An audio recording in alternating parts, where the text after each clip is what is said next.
In the invasion of Ukraine, there has been talks about potential nuclear fallout. But as the war continues, it seems that the reason for it may not be from bombs. As the Ukrainian counteroffensive pushes into the Russian-occupied south of the country, it is nearing Europe's largest nuclear power station. So, what are the risks at Zaporizhzhia nuclear power plant? And could this be worse than the Chernobyl disaster just 500 kilometers or 300 miles away? The Zaporizhzhia nuclear power plant, or ZNPP, is in the oblast of the same name, in the city of Enerhodar, in Ukraine's Russian-occupied south. The Director General of the International Atomic Energy Agency, Rafael Grossi, said that the plant is completely out of control and that every principle of nuclear safety has been violated. Both the Russians and the Ukrainians have blamed each other for bombings at and near the site. Russian Foreign Ministry spokesperson Maria Zakharova said that Ukraine is taking Europe by hostage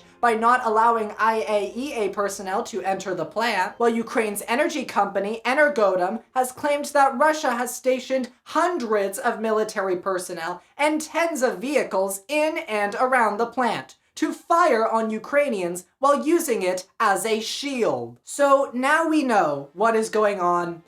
A very quick overview of how nuclear reactors work. More specifically, pressurized water reactors. Because yes, there is more than one type. So, in a pressurized water reactor, nuclear fission occurs, which means in this case, uranium-235 atoms are split, which creates heat. That heat from the fission warms water to above its boiling point, but due to the fact that the water is pressurized, the water does not boil. The pressurized water then goes into a steam generator, where it boils non-pressurized water.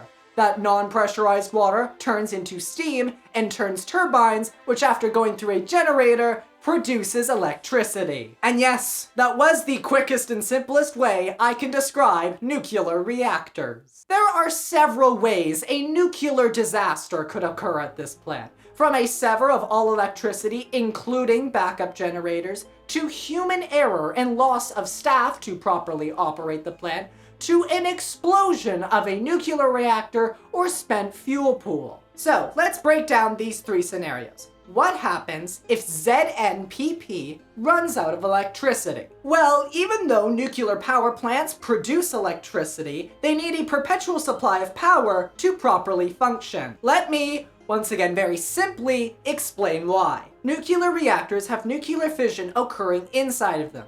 This, as mentioned, leads to boiled water. That heat also happens to heat up everything around it, including the nuclear fuel rods. This usually is fine, as water being pumped into the machine works as a coolant for the reactor. But when there is no electricity, there is no water being pumped in, and therefore no coolant. With no coolant, the fuel rods begin boiling off the remaining water around them, and then start melting. In the worst case scenario, radioactive material leaks through the containment structure and leaks into the atmosphere, with a major explosion also possible. Zaporizhzhia has a number of safety systems to safeguard this. For one, there are 6 backup generators. If these were to be damaged in battle or non-functional in some other way, then the operators have a few hours before all the water is boiled off and the fuel rods uncovered. If other safety measures are not implemented to prevent meltdown,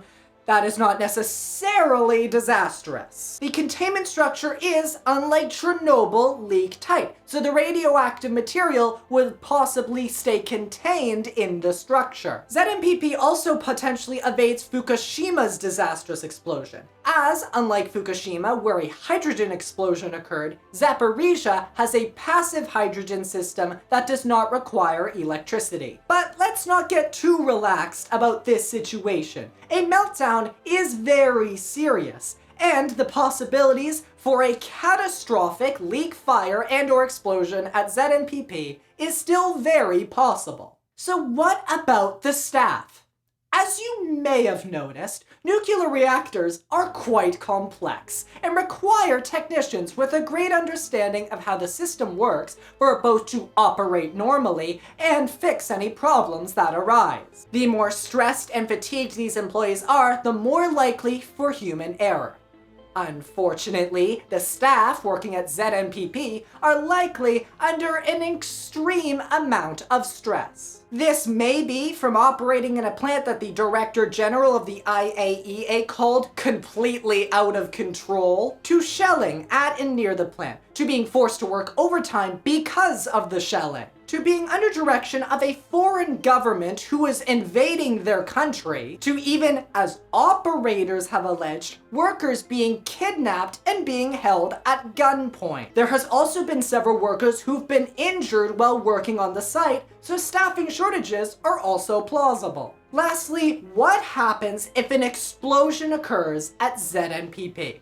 Well, many explosions have already occurred, it's just none of them have led to any catastrophic consequences. Nuclear facilities are built to withstand a direct hit from an airplane crash, so it is unlikely that artillery fire would be able to puncture any containment structures enough to lead to a radioactive incident. Then again, a battle in the area could affect safety systems. For example, it could drain the spent fuel pools. Remember when I mentioned those a few minutes ago? To an explosion of a nuclear reactor or spent fuel pool. Well, I sure hope so, because nuclear reactors are not the only thing that can create chaos in a nuclear power plant. Spent fuel pools, which is where spent nuclear fuel rods go to cool off and remain contained, contain radioactive material. They sit in a large pool of water to cool off, while the water protects personnel from the risks of radiation. Critically, spent fuel rods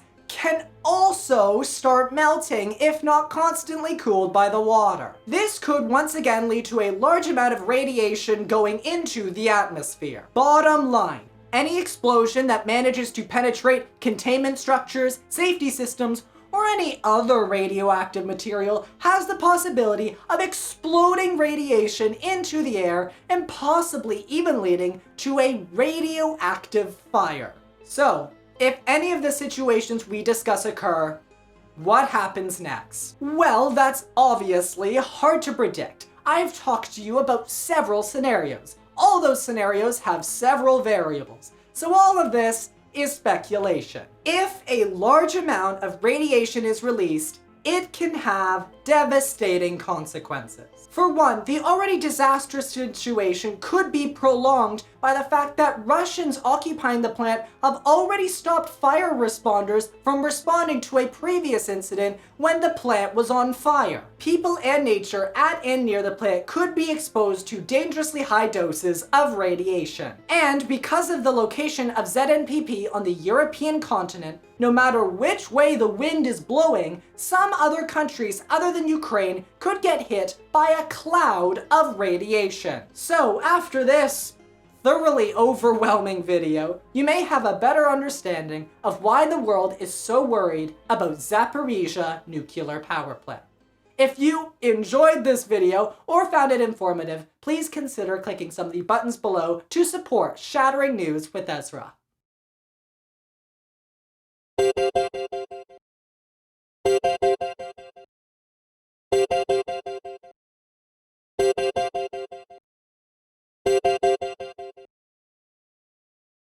Nuclear reactors have nuclear fission occurring inside of them. As mentioned, that nuclear fission heats up water to turn water into what? No.